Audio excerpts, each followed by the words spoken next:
नमस्कार मित्रांनो, स्वागत आहे तुमचं आपल्या पॅशनेट जर्नी या युट्यूब चॅनलवर। मित्रांनो, आज आपण शिक्षक भरतीच्या संदर्भामध्ये म्हणजे 2017च्या शिक्षक भरतीच्या संदर्भामध्ये विद्यार्थ्यांना जे जे काही प्रॉब्लेम्स येत आहे त्या प्रॉब्लेम संदर्भामध्ये आज बोलणार आहोत।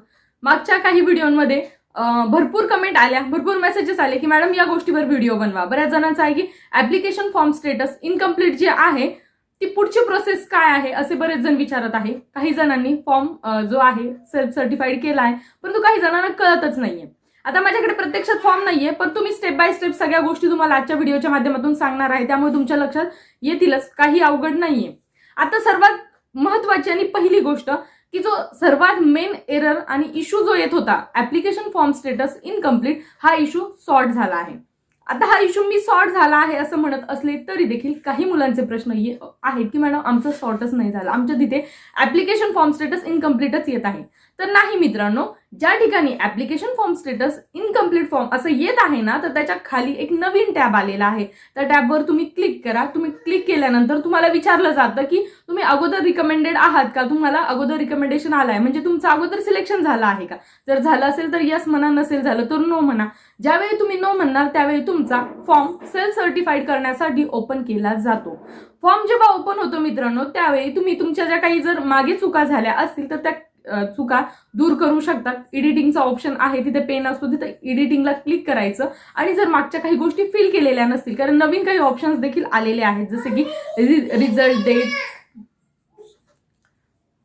बघा मित्रांनो, ज्यावेळी तुम्ही फॉर्म ओपन होतो तुमचा, तर तिथे तुम्ही बऱ्याचशा गोष्टी एडिट करू शकता। जर तुमच्याकडून काही चुका झाल्या असतील, डेट ऑफ बर्थ वगैरे, यामध्ये तुम्ही चेंजेस करू शकता। तिथे जाऊन बघा, तुम्ही ज्या ठिकाणी चेंजेस करता येईल तिथे त्यांनी चेंजेस करण्यासाठी टॅब दिलाय, जिथे नाही करताय तिथे दिलेला नाहीये। तर तुम्हाला लक्षात येईल तो फॉर्म ओपन केल्यावर की कुठे तुम्ही गोष्टी ऍड करू शकता, कुठे चेंज करू शकता। परंतु मित्रांनो, तुम्हाला क्वालिफिकेशन चेंज करायचं नाहीये, म्हणजे तुम्ही 2017 नंतरचं क्वालिफिकेशन टाकू शकत नाहीये। बरेच जण आहेत की आमचं MA किंवा BEd किंवा आणखी काही क्वालिफिकेशन जे 2017 नंतरचं झाले ते आम्ही ऍड करू का, तर ते तुम्हाला इथे ऍड नाही करायचं। तुम्ही 2023 मध्ये ते ऍड केलं असेल, ती स्वतंत्र भरती आहे, ही स्वतंत्र गोष्ट आहे, तर इथे ऍड करायची गरज नाहीये, इथे ऍड करायचं नाहीये। जर तुम्ही असं केलं तर काय होणार की तुम्हाला चुकीचे प्रेफरन्स येणार, चुकीच्या ठिकाणी तुमचं सिलेक्शन होणार आणि तुम्ही डॉक्युमेंट व्हेरिफिकेशन मध्ये बाद होणार आहात। त्यामुळे अशा गोष्टी करायच्या नाही।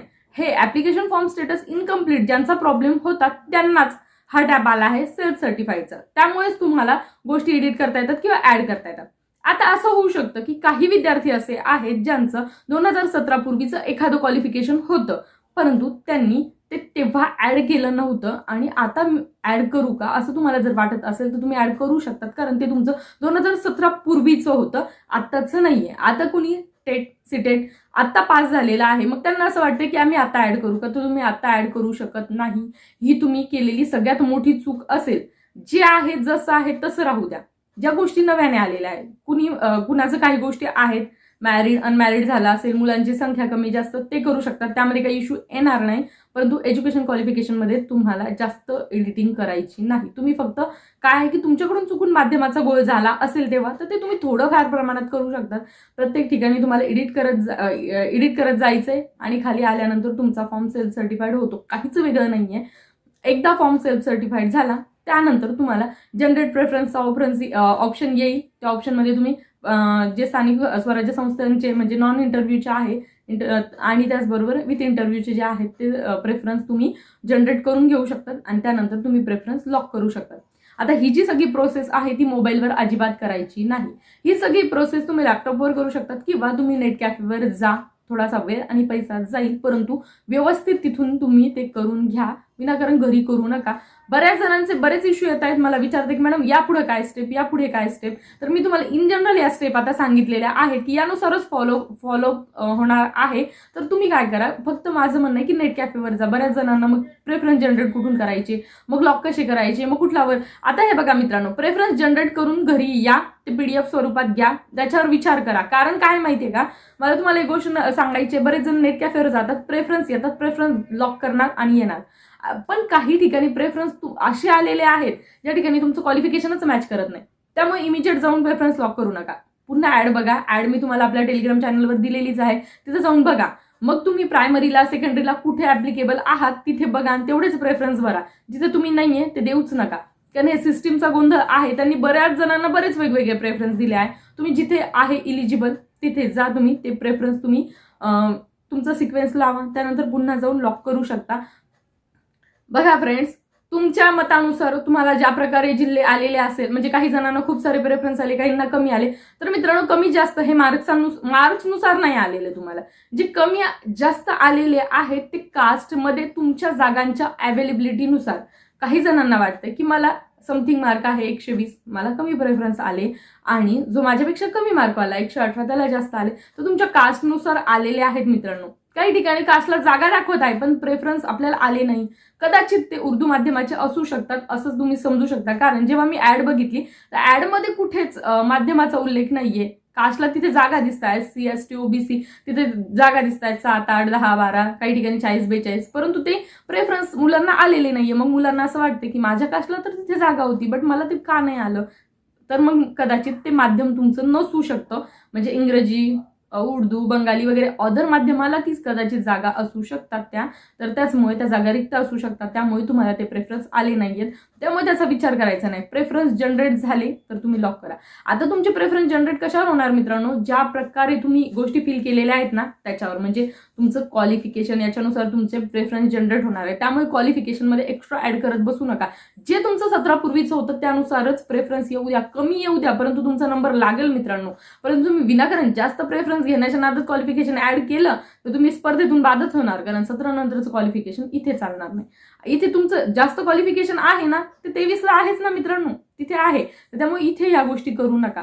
मला बरेचसे जण म्हणत होते की मॅडम या गोष्टीवर बोला की या स्टेप कशा आहेत, पुढे काय आहे. मी तुम्हाला एक गोष्ट सांगेल, तुम्हाला समजत नसेल तर नेटवरच फॉर्म भरा.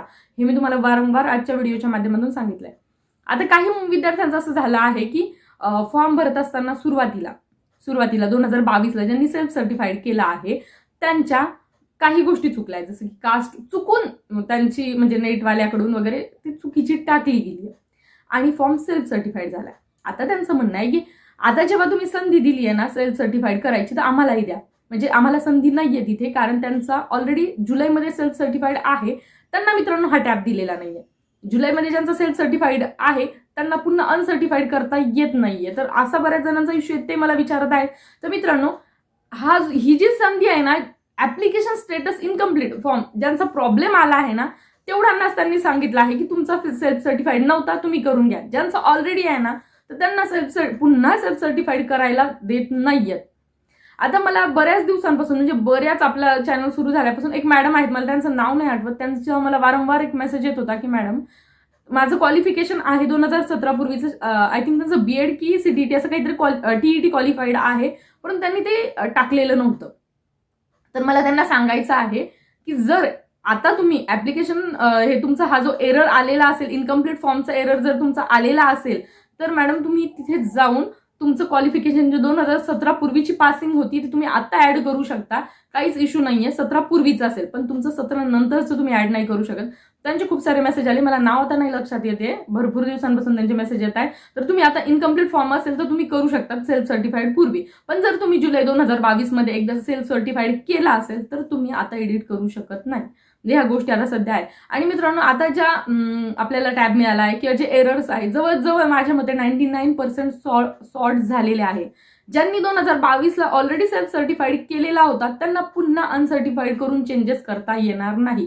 माझ्या मते तरी चेंजेस करायची गरज नाहीये. तुम्ही जवळजवळ गोष्टी जुन्या योग्यच भरल्या असतील आणि ज्यांना मध्ये मध्ये संधी मिळाली बघा 196 संस्थांवाल्यांना त्यांनी एडिट केलेले आहेत, गोष्टी ऍड केलेल्या आहेत, मग त्यांच्याकडून आता चुकून काही जर ऍड झाला असेल तर ती त्यांची चूक. कारण ज्यांनी ऑलरेडी सर्टिफाईड केलाच नव्हता त्यांची पण चूक होती, तर त्यांची चूक सॉल्व यासाठी झाली की त्यांनी केलाच नव्हता. तुम्ही ऑलरेडी केला आहे 17 नंतर म्हणजे 19 नंतर तुम्ही केला आहे ऑलरेडी. तर या दोन गोष्टी आहेत. तर यासाठी बरेचसे जण विचारत होते की मॅडम याबद्दल बोला, यासाठी या पुढच्या प्रोसेस बद्दल सांगा. आता मी मागचा एक व्हिडिओ बनवला आहे, तुम्ही बघितलाच असेल की 17 वाल्यांना पुन्हा 23 मध्ये पण संधी मिळणार आहे. त्यामुळे एवढं टेन्शन घ्यायचं नाही. 17 मध्ये जर तुम्हाला काही इश्यू आले तर 23 मध्ये देखील संधी मिळेल. आता बरेच जण आणखी एक प्रश्न विचारत आहेत की 20% आरक्षण मिळणार का, म्हणजे तर सांगितलं होतं मित्रांनो, जे 17 मध्ये 20% आरक्षणाबद्दल विचारत आहे ना तर पत्र तसं आलेलं आहे, कदाचित मिळू शकतं, म्हणजे मिळेलच इंग्लिश मिडियम वाल्यांना. तर तुम्हाला तशा प्रकारे इंग्लिश शाळेचे प्रेफरन्स येतील, BMCचे वगैरे प्रेफरन्स आलेले असतील येतील, तर तुम्ही ते त्यानुसार मग तुम्हाला इंग्लिश मिडियम स्कूलवर जायचं असेल तर त्यानुसार तुम्ही टाकू शकतात. आणि असं काही नाही की तुम्हाला मराठी शाळेवर देखील घेणारच आहेत. तशा पण एवढं आहे की इंग्लिश मिडियम इंग्लिश DED झालेलं असेल तर मग त्या शाळा तुम्हाला येतात. एक एक्स्ट्रा त्याचा बेनिफिट आहे. तिथे पण बऱ्याचशा वॅकन्सीज आहेत, प्रत्येकाच्या कास्टनुसार वॅकन्सी आहे. बरं, काही जणांना असं वाटत असेल की माझ्या कास्टला जागा नाहीये पण मला ती वॅकन्सी आली आहे. फील करा, कारण तुम्ही जनरलमध्ये, तुम्हाला जनरलमध्ये देखील काउंट केलं जातं. जनरलमध्ये म्हणजे ओपनमध्ये. आणि पुन्हा त्याचबरोबर समांतर आरक्षणाव्यतिरिक्त जे सीट आहे तिथे देखील तुम्हाला काउंट केलं जातं. आणि त्यामुळे मी 1-2 जणांचे प्रेफरन्स बघितले आहे. प्रेफरन्स बरोबरच आले आहे. काही जणांचं म्हणणं आहे की आम्हाला चुकीचे, म्हणजे जिथं नाही आम्ही तिथं आलेले आहे. जर तुम्हाला असं वाटत असेल तर तुम्ही ते फील नका करू. आता एक सगळ्यात मोठा आणि महत्वाचा प्रश्न, की काहींचं असं म्हणणं आहे की आम्हाला TET पेपर 2 असताना 1 ते 5चे पण प्रेफरन्स आले आहे. आता मला तुम्हाला एक गोष्ट सांगायची मित्रांनो, 2017च्या भरतीमध्ये पेपर 2 वाल्यांना 1 ते 5 साठी इलिजिबल केलं होतं. नियमानुसार ते पात्र नव्हते, परंतु काही लोकांच्या काही चुकांमुळे त्यांना तिथे पात्र केलं गेलं, त्यामुळे त्यांना ते प्रेफरन्स आले असावे. आता जर ही भरती जुन्या नियमानुसार झाली तर TET पेपर 2 वाले 1 ते 5 साठी येऊ शकतात. त्याचबरोबर BED वाल्यांचं देखील सेम आहे. BED वाल्यांना 1 ते 5चे प्रेफरन्स आले आहे. सेम गोष्ट 2017मध्ये त्यांना घेतलेलं होतं, ते इलिजिबल होते त्यामुळे त्यांना आले असतील. आता ही भरती प्रक्रिया ब्रिज कोर्सच्या निकालानंतर आहे, त्यामुळे हे कशा प्रकारे 1 ते 5ला BED घेता की नाही घेता हे आता शासनाने नियमावली टाकायला पाहिजे होती की या नियमानुसार आम्ही 17मध्ये घेणार. कारण जर 17ची भरती जर जुन्या नियमानुसार होणार असेल तर जुन्या नियमामध्ये 20% आरक्षण हे इंग्रजी माध्यमाला रद्द करण्यात आलेलं होतं, परंतु त्यांनी नियम बदलला आहे. त्यामुळे शासन कधी कुठला नियम कशा प्रकारे बदलेल आणि कशा प्रकारे गोष्टी चेंज करेल ते सांगता येत नाही. त्यामुळे मी कालच्या व्हिडिओमध्ये एक कमेंट, आय थिंक मी कमेंटला रिप्लाय केला होता की जुन्या जर तुम्हाला 1 ते 5 म्हणजे BED वाल्यांना 1 ते 5चे प्रेफरन्स आले असेल तर देऊ नका, किंवा मग जे TET पेपर 2 पास आहे, CTET पेपर 2 क्वालिफाईड आहे त्यांनी 1 ते 5चे प्रेफरन्स देऊ नका. यासाठी देऊ नका की शासन पुन्हा नियम बदलेल आणि मग तुमचं सिलेक्शन 1 ते 5 साठी झालं तर तुम्हाला डिस्क्वालिफाईड हेच शासन करेल. त्यात तुमची काहीच चूक नसेल. तुमची चूक नसताना शासन तुमची चूक दाखवेल. मला फक्त तुम्हाला हे कळकळीनं सांगायचं की एवढे वर्ष थांबले आहात, शासन गोष्टी चेंज करते. आता 20% आरक्षण इंग्रजीचा मुद्दा घ्या, जो पहिले नव्हता पण इथे ऍड केला. मग त्याचबरोबर आता ज्या जुन्या गोष्टी नसतील तिथे ऍड केल्या जातील. त्यामुळे तुम्ही जर तुमचेच प्रेफरन्स टाकले आणि तुमचं सिलेक्शन झालं तर तुम्हाला तिथून कोणीच हटवू शकणार नाही. परंतु तुम्हाला आलेले एक्स्ट्रा प्रेफरन्स टाकले आणि जुना संदर्भ दिला तर ते पुन्हा जुना तुम्ही संदर्भ दिला तर ते नव्यानं नोटिफिकेशन काढतील आणि मग तुम्हाला सांगितलं जाईल की ही भरती या नियमानुसार आहे. बस मला याच गोष्टी इथे तुम्हाला क्लिअर करायच्या होत्या. बरेच जण कन्फ्युज आहेत आणि कन्फ्युज होण्याचं कारण आपलं जे शिक्षण विभागच तसा आहे की ते कन्फ्युजिंग गोष्टी क्रिएट करतं, टाकतं. त्यामुळे आपले विद्यार्थी खूप कन्फ्युज होतात. पुन्हा त्यांना सांगितलं जातं की तुमच्या चुका आहेत. तर ठीक आहे, याच गोष्टी मित्रांनो मला असं वाटतं मी क्लिअर करण्याचा प्रयत्न केला. बऱ्याच जणांना फार गोष्टी किचकट वाटल्या असतील, परंतु काही जणांना कळाल्या असतील. गोष्टी तशाच आहेत मित्रांनो, किचकटच गोष्टी आहेत, त्या तशाच आपल्याला त्या समजून घ्यायच्या आहेत. मी बऱ्याचशा GRचा, बऱ्याचशा संदर्भांचा, बऱ्याच गोष्टींचा अभ्यास केला आहे, त्यामुळे मी या गोष्टी डिटेलमध्ये बोलू शकते की ह्या अशा होऊ शकतात. त्याचमुळे जर प्रेफरन्स आपल्या जागांव्यतिरिक्त आले असतील तर फील करू नका, तुमचं सिलेक्शन राहील, बाकी काही. आणि जर फील करायचेच असतील ना तर मी तुम्हाला एक छान आयडिया सांगते. ज्या ठिकाणी तुम्ही इलिजिबल आहात, तुमचा क्रायटेरिया बसतो ते वर द्या, उर्वरित खाली द्या. म्हणजे जर तुम्ही ज्या BED वाल्यांना 1 ते 5चे आले असेल तर त्यांनी अगोदर सगळे 6 ते 8चे द्या, उर्वरित 1 ते 5चे द्या. त्यानंतर ज्यांना पेपर 2 आले सगळ्यांनी सगळ्यात अगोदर 6 ते 8चे प्रेफरन्स त्यानंतर खाली द्या. आता हे मी तुम्हाला यासाठी सांगते, हे मी तुम्हाला 100% नाही सांगत, परंतु यासाठी सांगते की मग तुम्हाला असं वाटत असेल की मला येत आहेत जिल्हा परिषदेचे प्रेफरन्स पण मी भरू की नको, कारण तिथे तर मी इलिजिबल नाहीये. 2017ला ती इलिजिबिलिटी क्रायटेरिया होती, परंतु आता चेंज झाली आहे. शासन कधी गोष्टी चेंज करायला सांगता येत नाही. त्याचमुळे मग मी तुम्हाला सांगितलं की जर तुम्हाला वाटत असेल हे तुमच्या भरोशावर की नाही मला भरायचे आहे, तर तुम्ही अगोदर जिथं आपण 100% पात्र आहोत ते वर भरा आणि उर्वरित खाली तुम्हाला वाटेल तर भरा, अन्यथा भरू नका. हे आता तुमच्यावर डिपेंड आहे. कारण मी जर म्हणत आहे ही गोष्ट तर ती तंतोतंत तशी फॉलो होईल असं सांगता येत नाही. कारण शासन स्वतः नियम बनवतं आणि दुसऱ्याच दिवशी तो नियम चेंज करून त्यामध्ये काही बदल करून स्वतःच वेगळी नियमावली सादर करतं. हे तुम्ही आतापर्यंत विविध प्रकारच्या सूचना जशा जशा बदलत गेल्या आहे तुम्ही बघितलं आहे. त्यामुळे सूचनांनुसार एखादा मी व्हिडिओ केला किंवा अन्य एखाद्या युट्यूबरने व्हिडिओ केला तर दुसऱ्या दिवशी ती सूचना तशीच तंतोतंत पाळली जाईल हे सांगता येत नाही. त्यामध्ये लगेच बदल केला जातो. त्याचमुळे मी या व्हिडिओच्या माध्यमातून या गोष्टी क्लिअर करण्याचा प्रयत्न केला. आय थिंक आता हा जो इनकम्प्लीट फॉर्मचा जो एरर आहे जवळजवळ सगळ्यांचा सॉर्ट झाला असेल. अजून एक गोष्ट काही जणांचं असं आहे की पहिल्या भरतीमध्ये म्हणजे 2017च्या पहिल्या राऊंडमध्ये जिल्हा परिषदेमध्ये रिकमेंडेशन मिळालेलं होतं आणि त्यांना आता पुन्हा त्यांना प्रेफरन्स जनरेट करताना ते म्हणतात की आम्हाला एरर येतोय की आमचं सिलेक्शन झालेलं होतं बट जॉईनिंग घेतली नाही. मित्रांनो, ऑलरेडी रिकमेंडेड आहेत त्यांना ते देतच नाहीये, प्रेफरन्स देतच नाहीये. परंतु तुम्हाला एक गोष्ट मी सांगते, 2017चा एक नियम असा होता की जर तुमचं सिलेक्शन झालं आणि तुम्ही जॉईनिंग घेतली नाही तर तुम्हाला दुसऱ्या राऊंडमध्ये जर कदाचित जागा राहिल्या तर तुम्ही पात्र असाल, असा एक नियम होता. कदाचित तुम्ही जर वाचला असेल तर तो नियम होता. परंतु आता काय होतंय माहितीये का, आता ते असं करतायत की तुम्हाला रिकमेंड केलं मग तुम्ही जॉईन करा, अन्यथा नका करू, तुम्हाला प्रेफरन्स जनरेट होणार नाही, तुम्ही भरती प्रक्रियेतून बाद. हे असं आहे. म्हणजे तुम्हाला सांगण्याचा उद्देश असा की शासन कोणत्याही वेळा कुठलाही नियम बदलू शकतो. 17च्या आणि 23च्या भरतीमध्ये खूप तफावत आहे, म्हणजे जमीन आसमान सारखी तफावत आहे. कारण इकडे तुम्हाला जिल्हा बदली होती, तिकडे बदली नाही, म्हणजे अशा भरपूर गोष्टी आहेत, त्यामुळे यांचं कंपॅरिझन होऊ शकत नाही. पण मला एक गोष्ट सांगायची आहे, ऑलरेडी रिकमेंडेड वाल्यांना प्रेफरन्स जनरेट होत नाहीये. ज्यांचे काही प्रॉब्लेम्स होते त्या सर्वांना प्रेफरन्स जनरेट झाले आहे. काही जणांचं असं आहे की नॉन इंटरव्ह्यू म्हणजे विदाऊट इंटरव्ह्यूसाठी अजिबात एकही प्रेफरन्स आला नाही. त्यांचं म्हणणं आहे आम्हाला फक्त विथ इंटरव्ह्यूचेच आले. तर कदाचित तुमच्या कास्टला तिथे अजिबातच जागा नसेल म्हणून तुम्हाला ते प्रेफरन्स आले नाही आणि तुम्हाला याचे विथ इंटरव्ह्यूचे आले, असं असू शकतं. परंतु जर तुम्हाला असं वाटत असेल की मी आणि माझ्या कास्टचा सेम विद्यार्थी आहे परंतु त्याला आले इंटरव्ह्यूचे विदाऊट इंटरव्ह्यूचे, मला नाही आले, मग अशा वेळी तुम्ही काय करा, तिथे मेल करा.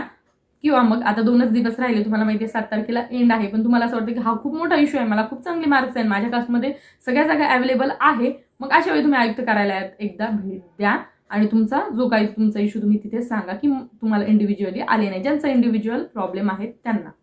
तर मित्रांनो, आय होप मी बऱ्याच गोष्टी आजच्या व्हिडिओच्या माध्यमातून सांगण्याचा प्रयत्न केला, तुमच्यापर्यंत गोष्टी पोहोचल्या असतील, तुम्हाला गोष्टी क्लिअर झाल्या असतील. जर असं झालं असेल तर चांगली गोष्ट आहे. असं या व्यतिरिक्तही तुमच्या काही समस्या असतील तर या व्हिडिओच्या कमेंटमध्ये कळवायला अजिबात विसरू नका. आजचा व्हिडिओ आवडला असेल तर नक्कीच लाईक करा, जास्तीत जास्त शेअर करा आणि हो, चॅनलवर पहिल्यांदा आले असेल तर आपलं पॅशनेट जर्नी हे चॅनल सबस्क्राईब करायला अजिबात विसरू नका आणि त्याच्या बाजूचा बेल आयकॉन देखील नक्की प्रेस करा, म्हणजे तुम्हाला माझ्या येणाऱ्या सर्व व्हिडिओचे नोटिफिकेशन वेळेत मिळत जातील. चला तर मग मित्रांनो, पुन्हा भेटूया अशा नवीन अपडेट सोबत, माहिती सोबत. 2023च्या भरतीसाठी वेगळा व्हिडिओ घेऊन येणार आहे, त्यासाठी चॅनल सोबत राहा. धन्यवाद.